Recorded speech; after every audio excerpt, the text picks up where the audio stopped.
So fortunately, we have George and Diane Kopena with us, and we're going to be able to hear from their story as a married couple and each of their own lived experiences, and think about what we can learn about how we function as a church, about how we minister to each other as a church, through hearing a little bit of George and Diane's story.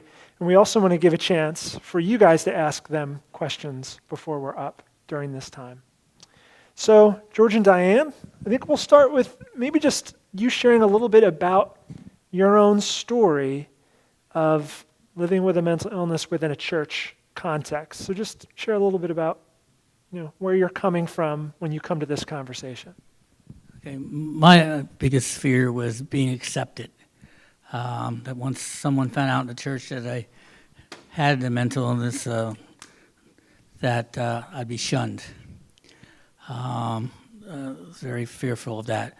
Also, having mental illness, I also felt that I was somewhat being abandoned, if you will, by God, that I have done something to offend it, so now I'm suffering for it. Going in there and not sure what judgments were going to be put on you. Sometimes I've run across people where they say, you hear depression and it's like, well, attitude of pull yourself up by the bootstraps and just move on. That doesn't work all the time, And then being a spouse to someone who's really struggling hard at times, and like you said, going into the dark places. I need to feel as if there's someone that I can lean on within the church, because I need the support too, Yeah. And that's a big part of it all for me. What would you say if someone were to say, I want to be helpful, but I feel really inadequate? I don't know anything about mental illness. I'm not a mental health professional, and you shared in small group that, you're dealing with that, and I don't know what to say because I don't want to say the wrong thing. What would you want someone who's in that situation to understand? Well, I guess the biggest thing is to be supportive and be willing to be involved with our lives and to get to know us as people, build a friendship, as if you would do with anybody else. And down the line, you hear our story, that sort of thing. Yeah. And I think the one thing to remember is that we're all human beings, and we're all God's children. And we all are deserving of His love and the love of our fellow man.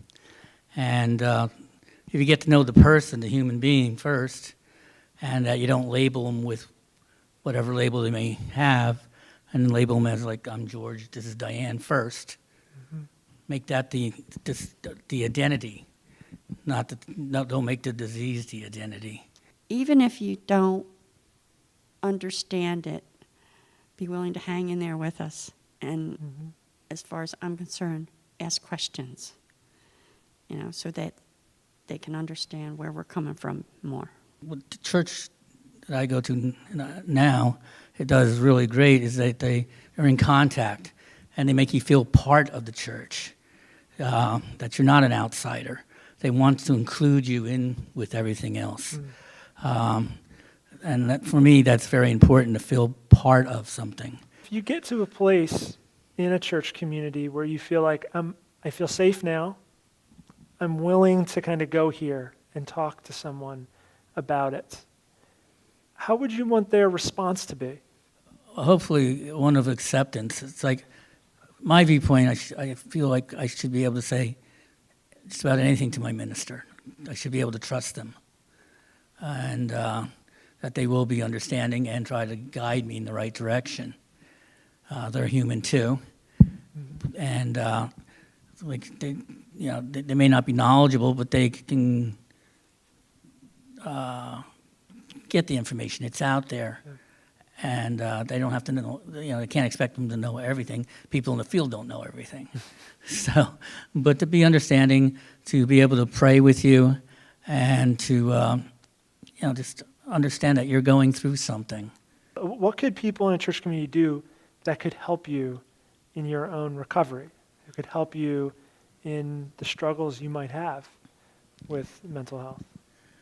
Well, for me, conversation, also the feeling of being included in things.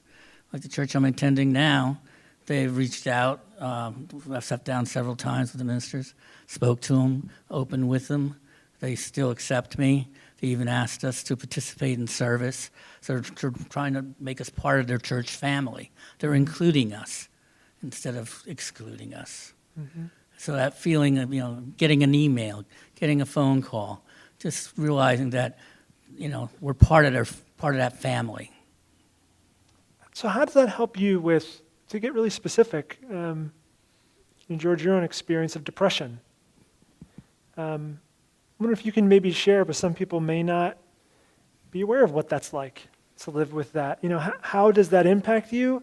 And then how does what you just brought up, which is your church accepting you and your church sticking with you, how does that concretely help you with depression? Well, depression, you feel as if you're alone and you're going through it by yourself. You don't understand yourself why it's happening. You can't seem to pull yourself up and out. You may have been outgoing at one point, but now you're afraid to participate. You're ashamed of yourself. You fear your friends are going to go away, which has happened. And you're afraid that you're going to be rejected by God and his people, our people. And hopelessness just sets into such a deep spot where you don't even expect the sun to come up the next day. And if it does, it hurts your eyes instead of being pleasant. You're afraid to communicate with other people because they're going to look at you and say, oh, there's something wrong with that person. But the faith community, it makes you a whole person. A human being needs faith. They need to believe in God. It's an important part of you. And when you lose that, you're really lost. And for some people, that's all they have. They've lost their friends. They've lost their family. They have God. They need God. God's got to be there for them. So that means the church has got to reach out and got to be there for them and be their family and try to fill some of that void. And by being in touch, by having an outreach program or a prayer program where somebody's in touch with you once in a while, like I said, by email or something, just a few minutes, just a little sentence saying, hey, we're thinking of you. Sure does go a long, long way in knowing that you're not alone and that through them, God is looking over you. Mm-hmm. One of the things that there may be people here who have an experience themselves of a mental illness, and maybe they've had wounds in the church and are wondering, or they have friends in that experience and they're wondering, is it worth it? Should I just step away from the church because this has been so hurtful? What would you say to someone who's been in that place? Because I think you guys have at times been in that place. Yeah, we were looking at a church and they were going to help us out. And they were all right when they found out that I had Parkinson's. But as soon as they found out that I also had depression, they went away. And that was very hurtful. And I kind of looked at it as well, God has turned her back on us. And I forget sometimes that the church is made up of human beings. And, we all have our shortcomings. But it took a long while, and it took access, really, to be able to help me find my way again and be able to feel safe of asking questions, asking why, and getting some direction. And, being able with your help, to find a new church and to have my faith, if you will, reinstated. That there is something bigger to me. There is a bigger plan to me. I don't know what that is, but yet my faith is being restored. How you guys are here as a couple, Right. so you're married, and some people here have spouses or family members who experience mental illness. I'm wondering how that's impacted your own marriage and what advice you would give to people who have a family member or a spouse with a mental illness, and how they should think about that, how they could best be supportive of the other person. Well, for myself, when I first realized his depression and whatnot, I thought, I need help. I don't understand this. I don't know if I'm going to be able to I knew I couldn't do it myself. So I went for counseling, and this even started back when we were dating, because he went through a time of depression. And I just knew I needed that. And then this last time when we went through, when we were seeking counseling,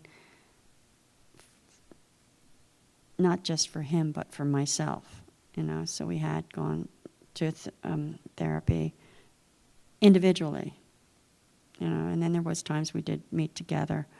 But I think that's so important for the spouse to look for what they can, to get that support, to get that understanding of what they're dealing with. Mm-hmm. And also to look within themselves to see what they need to change. Because I found I had to change some behavior on myself with him. And even the first therapist that we went through, we called her Care Bear. But anyway, she said that I was a caregiver. And I've been doing this for a long time, and told George it's going to take a while for her to get used to this. And there's that fine line between wanting to fix it for the person because they're hurting so bad, you just want to take it away from them, and being a support. And that's a big thing I had to learn. And I want to say one thing. I did go to family to family. It was a course through NAMI. And at the very end, there was a woman who was dealing with mental health issues. And she said to us, she said, one thing I want you people to remember as a loved one that you have that's dealing with mental health is allow them to fail. And I thought about that. And I thought, if we don't step back and let them try, not only are you not allowing them to fail, but you're not allowing them to succeed. And even though they might not see that as a success, give it to them and give them that encouragement that at least you see that it was a success. Yeah. I think that's so important for the spouses to do. That's good. And I think also, when you're married and one of you go down with something, no matter what it is, a part of you is hurt. You're missing half of yourself. Diane had hip surgery, and it was like when she was hurting and there was nothing I could do to remove that hurt, a part of me was missing. So until she was able to be made whole, I wasn't able to function as well. For sharing that. I want to think for a second a little bit of a different direction, which is you've talked a little bit about spiritual growth that's happening for you right now within the context of your church community. We had talked earlier today regarding, some people will say you need more scripture, and other people will say you need more medication. And for some people, I think this is part of your story, both have been a part of your own recovery. So I'm wondering if you can speak to how do medication or therapy function alongside Scripture and prayer, and how can they both work together in any way, or are there places where they don't work together? I wonder if you could speak to your own experience with that. Well, I'm not one for a whole lot of medication, but I also believe that God has given us wisdom, and through that wisdom, methods and medications are come about.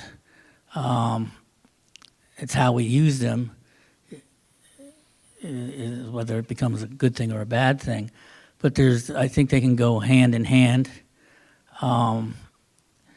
That a human being needs to be nourished both ways. Because if you don't eat, all the Scripture in the world may not keep you alive. So the same thing, if you don't take the medication for certain things, you may not function as well. But you also need a strong foundation, and that's where religion comes in. It gives you that foundation to know that even though things aren't going well for you now, and the present is certain.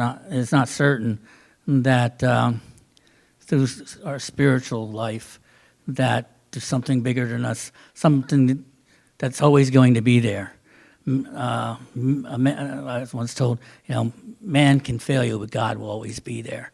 And because of certain things, I've found that to be true, very much true. And there's been plenty of times where I've been in tears, crying, wishing that things would change, and don't understand why. But where else would I go with that if I didn't have God?